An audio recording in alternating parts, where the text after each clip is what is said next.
Innal hamdalillah nahmaduhu wa nastaghfiruh wa na'udzu billahi min shururi anfusina wa min sayyiati a'malina. Subhanaka la ilma lana illa ma 'allamtana innaka antal alimul hakim. Asyhadu an la ilaha illallah wa asyhadu anna Muhammadar Rasulullah. Allahumma shalli ala Muhammad wa ala ali Muhammad. Kaum muslimin muslimat, semoga Allah berkahi dan ikhwan serta akhwat semoga Allah rahmati. Alhamdulillah, kita selalu berusaha untuk mensyukuri setiap nikmat-nikmat yang Allah anugerahkan kepada kita. Dan poin daripada bersyukur adalah ziyadatul khair, bertambahnya kebaikan-kebaikan yang kita lakukan. Sehingga pada subuh ini kita masih diberi keleluasaan oleh Allah untuk memenuhi panggilan Allah, yaitu salat subuh, dan kita teruskan dengan thalabul ilmu, menuntut ilmu. Bapak dan Ibu yang hormati, tahukah kita pada saat ini, pada detik ini, pada hari ini, pada usia ini, Allah menginginkan kebaikan apa tidak di diri kita?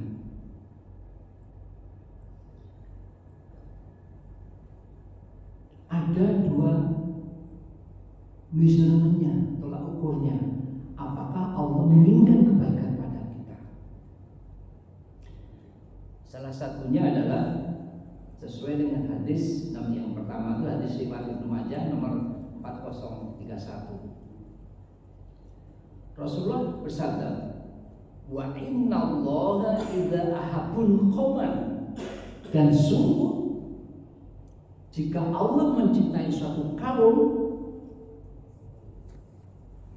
ibtalahum, maka dia akan menimpakan ujian untuk mereka.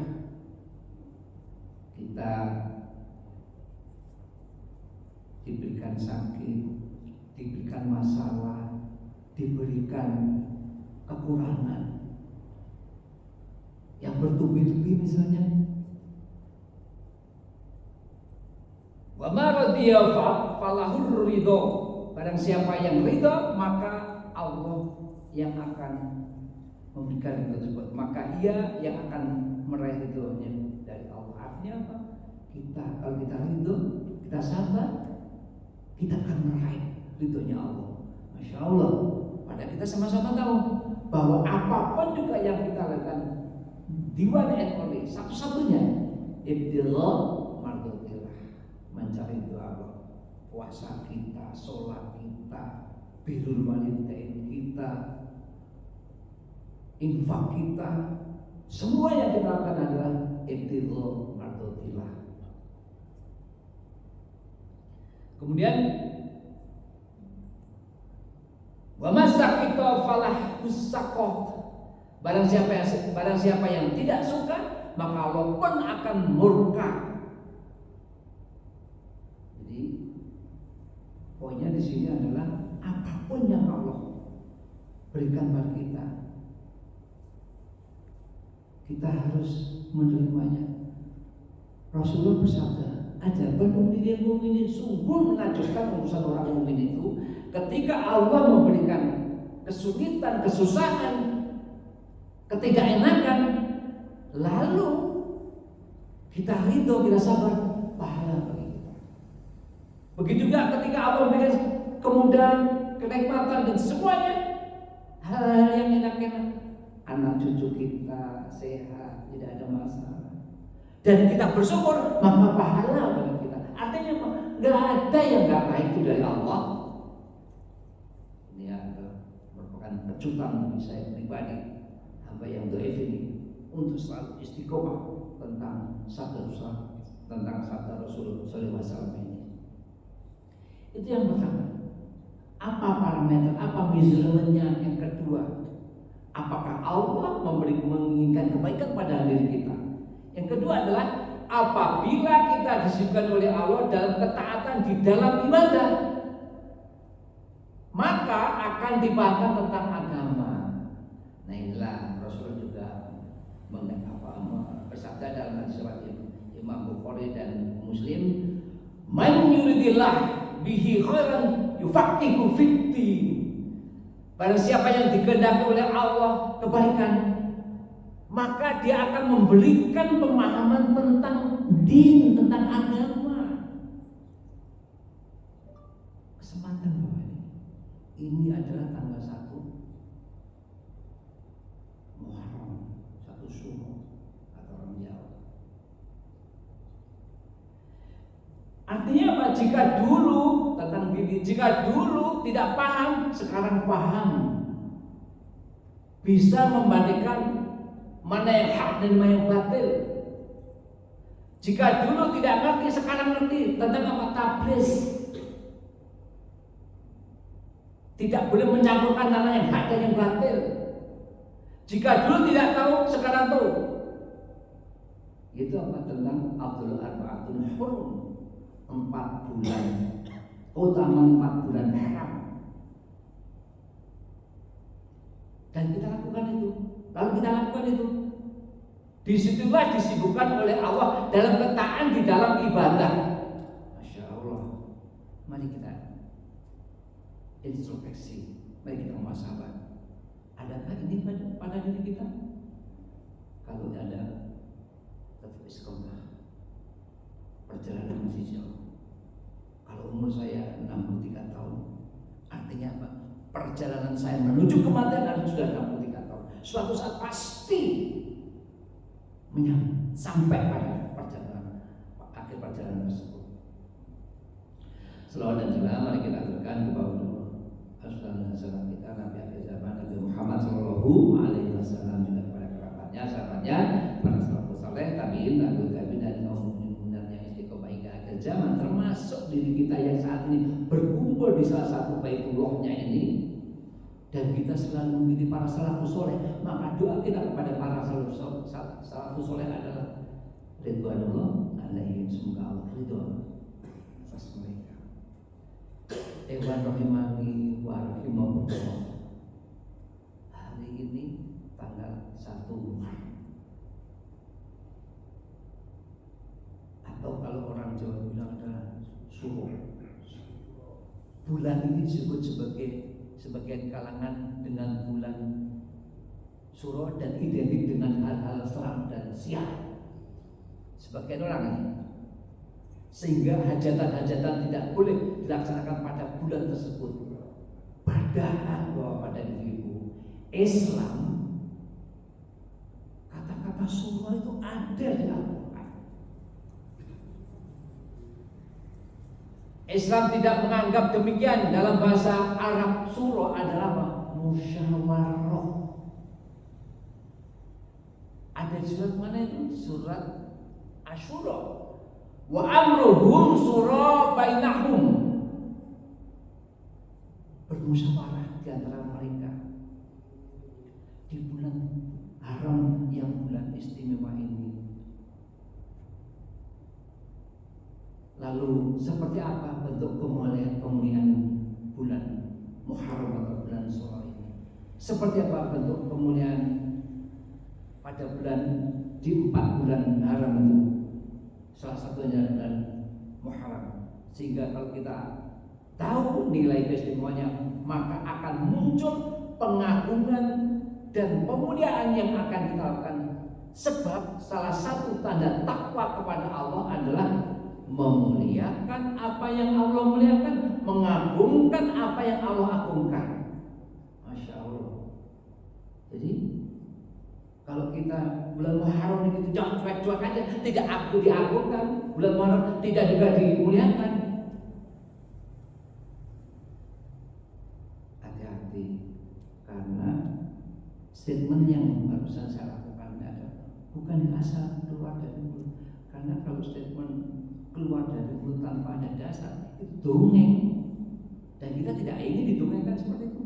Maka Allah tegaskan di surat Al-Hajj surat 22 ayat 32. Dzalika may yu'azzim sya'airillah. Demikian perintah Allah, dan barang siapa mengamalkan syiar-syiar Allah seperti saat ini, fa innaha min taqwal qulub, maka sesungguhnya itu timbul dari ketakwaan hati. Masya Allah, Bapak. Pulang dari sini, siap-siap. Ini bulan Ramadan, ini bulan Muharram. Siapa yang mengamalkan syiar agama Allah, sesungguhnya itu timbul dari ketakwaan hati. Artinya hati kita. Hati kita itu bersih apa tidak? Hati kita lurus apa tidak? Lalu pertanyaannya, lalu apa sisi istimewanya bulan Muharram? Mari kita lihat. Yang pertama adalah, salah satunya adalah bulan Muharram termasuk bulan suci Ashhurul Hurum. Seperti seringkali ini diperdengarkan di masjid ini, yaitu surat At-Taubah ayat 9. Inna iddatash syuhuri indallahi 12 syahran. Sesungguhnya bilangan bulan pada sisi Allah adalah 12 bulan. Fi kitabillah yauma khalaqas samawati wal ard minha arba'atun hurum. Dalam ketetapan Allah di waktu Dia menciptakan, Allah menciptakan langit dan bumi, di antara ada 4 bulan haram. Apa itu? Kita sudah lalui Dzulqa'dah, Dzulhijjah, kita sudah. Sekarang kita memasuki Muharram. Dan satu lagi ada di pertengahan bulan, ada di pertengahan tahun, yaitu Rajab, bulan ke-7. Dzalika dinul qayyim. Itulah ketetapan agama yang lurus. Fala tazlimu fihinna anfusakum. Maka janganlah kamu menganiaya dirimu pada bulan yang 4 itu. Allah tegaskan. Artinya bagaimana? Jadi kalau kita melakukan, misalnya berbuat zalim kepada teman kita misalnya, atau kepada keluarga kita, maka Allah akan dobelkan, akan lipat gandakan dosanya. Tapi ketika kita ada yang masuk tadi, saya lihat memasukkan entah berapa infak, pokoknya itu juga dilipat gandakan pada setiap yang kita masukkan. Di surat Al-Baqarah ayat 261 itu 7 poinnya kan 700 kali lipat, ditambah lagi ini, Masya Allah. Itu motivasi kita. Makanya mumpung haji mumpung, kita marilah kita lakukan sama-sama. Artinya kita memahami bahwa ketika kita zolimin li nafsi, zolim terhadap diri kita sendiri, maka itu dilarang. Tak kala Allah mengkhususkan pelarangan berbuat maksiat di 4 bulan ini, berarti dosanya tidak seperti bulan-bulan lainnya. Beda apa dosanya? Apa? Dilipat gandakan. Demikian juga dengan mafhum mukhalafahnya, kebalikannya. Jika hamba Allah itu berbuat ketaatan, maka pahalanya dilipat gandakan. Bahkan Rasulullah SAW tambahkan dalam hadis yang diriwayatkan dari sahabat Abu Bakar radhiyallahu, Rasulullah SAW menjelaskan dalam hadis riwayat Bukhari dan Muslim tentang 4 bulan haram yang dimaksud. Inna zamana qad istadara kaihatul yauma kaihati yaumi. Qalaqallahu samawati wal ard. Sesungguhnya zaman itu berputar sebagaimana bentuknya semula di waktu Allah menciptakan langit dan bumi. As-sana thusna asyara syahran min arba'atin hurum. Tadi adalah Al-Quran ini sabda Rasulullah SAW. Setahun itu ada 12 bulan, di antara terlewat 4 bulan yang dihormati. salah satu mutawaliyatun, 3 bulan berturut-turut, Dzulqa'dah, Dzulhijjah, Muharram. Kemudian Rajab Mudhar, serta 1 bulan yang kedua yaitu Rajab. Alladzi baina Jumada Akhir wa Sya'ban, yang terdapat di antara bulan Jumadil Akhir dan Sya'ban. Itu tambahan tentang bulan Muharram. Lalu Rasulullah mengingatkan kita lagi di dalam hadis riwayat Muslim. Rasulullah tegaskan, al-ibadatu fil haraj kahijratin ilayya. Beribadah pada fil haraj atau masa-masa fitnah atau masa-masa yang lalai seperti ini, pahalanya laksanya berhijrah kepadaku. Masya Allah, bahwa hijrah Rasulullah itu dilakukan oleh para sahabat 14 abad yang lalu kira-kira. Dan para sahabat mengatakan kahijratin ilayya, hijrah kepadaku pahalanya laksana berhijrah kepadaku. Artinya apa? Banyak yang sahabat korbankan. Mereka mengorbankan tanah mereka untuk apa? Itu Rasulullah SAW. Mereka mengorbankan harta mereka, mereka mengorbankan hewan ternak mereka, mereka tinggalkan keluarga mereka, semua ditinggalkan. Mereka pergi ke Madinah mengikuti Nabi kita sallallahu alaihi wasallam. Dan Nabi menegaskan orang beribadah di al-haraj, di zaman fitnah atau di zaman lalai seperti ini, maka pahalanya seperti berhijrah ke Rasulullah sallallahu alaihi wasallam. Bahwa ini kesempatan. Coba kita lihat saja seberapa banyak orang yang mengamalkan ini. Ini banyak yang orang lalai. Tugas kamilah mengingatkan, terutama untuk diri kami sendiri dan keluarga kami. Karena ada di antara jamaah keluarga saya. Dan kita tahu banyak orang yang melalaikan bulan Muharram ini sebagai bulan yang mulia. Masyiral muslimin rahimakumullah. Ada sisi istimewa yang lain di bulan Muharram ini, yaitu apa?